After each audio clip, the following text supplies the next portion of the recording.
children, how are you all? I am Sonalika Mishra and today we will do one question of class 8, exercise 2.4, question number 7. Hassan buys two kinds of cloth material for school uniform. Shirt material that cost him rupees 50 per meter and trouser material that cost him rupees 90 per meter. For every 3 meter of shirt material, he buys 2 meter of trouser material. He sells the material at 12% and 10% profit respectively. His total sale is rupees 36,600. How much trouser material did he buy? अब question में पूछा गया है, बताया गया है कि हसन ने शर्ट के लिए कपड़ा खरीदा और ट्राउज़र के लिए कपड़ा खरीदा. शर्ट का जो कपड़ा है वो 50 रुपीज़ पर मीटर के हिसाब से लिया है और जो ट्राउज़र का कपड़ा है वो 90 रुपीज़ पर मीटर के हिसाब से लिया है और उसने हर 3 मीटर शर्ट मटेरियल के लिए 2 मीटर ट्राउज़र मटेरियल खरीदा. तो ये हो गया ratio. For every 3 meter of shirt material, he buys 2 meter of trouser material. This is the ratio of the amount of shirt material bought to the amount of trouser material bought. He sells this material at 12% and 10% profit. 12% profit shirt material पे है और 10% profit trouser material पे है.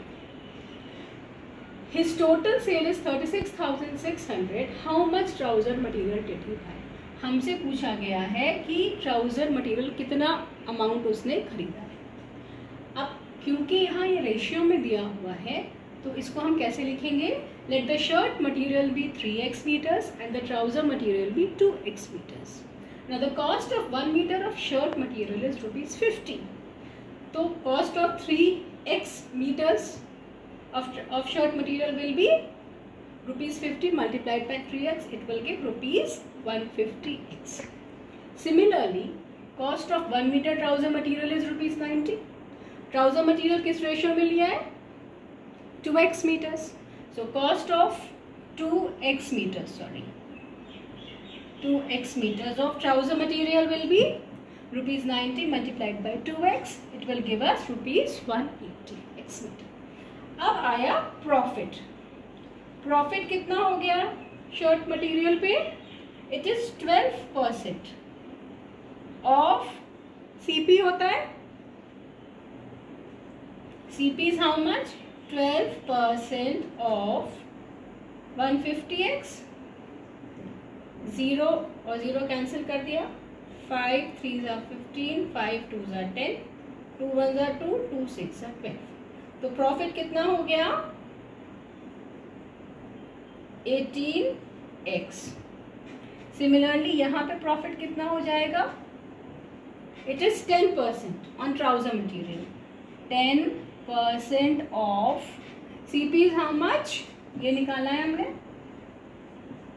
This will give us 180x. This is 180. Right? Is this much clear? हमने अभी तक क्या किया? हमने cost of 1 metre shirt material लिखा रुपीज 50.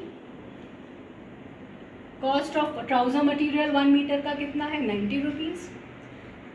जो रेशियो है शर्ट मटेरियल और ट्राउजर मटेरियल का वो है 3:2 का. तो हमने क्या लिखा? Cost of 3x meters. क्योंकि ये हमें कितने मीटर है ये नहीं पता है. The cost of 3x meters of shirt material will be rupees 150x. Similarly, cost of 2x meters of trouser material will be rupees 180x. अब profit भी बताया है shirt material पे 12% profit. So 12% of 150x rupees, it will give us rupees 18x. और profit on trouser material is rupees, it is 10% of CP. It will give us rupees 18x. अब इसमें दिया है total sale is 36,600. It means this is the selling price of total the shirt and the trouser material. Now we will find out the selling price of shirt material. वो क्या होगा? Cost price plus profit. Cost price कितना अभी हमने निकाला? 150x. और profit कितना निकाला हमने? 18x रुपीज़ ये निकाले अभी हमने, तो this will amount to rupees 168x, right. Similarly हम इधर भी ट्राउज़र का SP निकालेंगे। इसमें कॉस्ट प्राइस कितना था, 180x plus rupees 18x, this will give us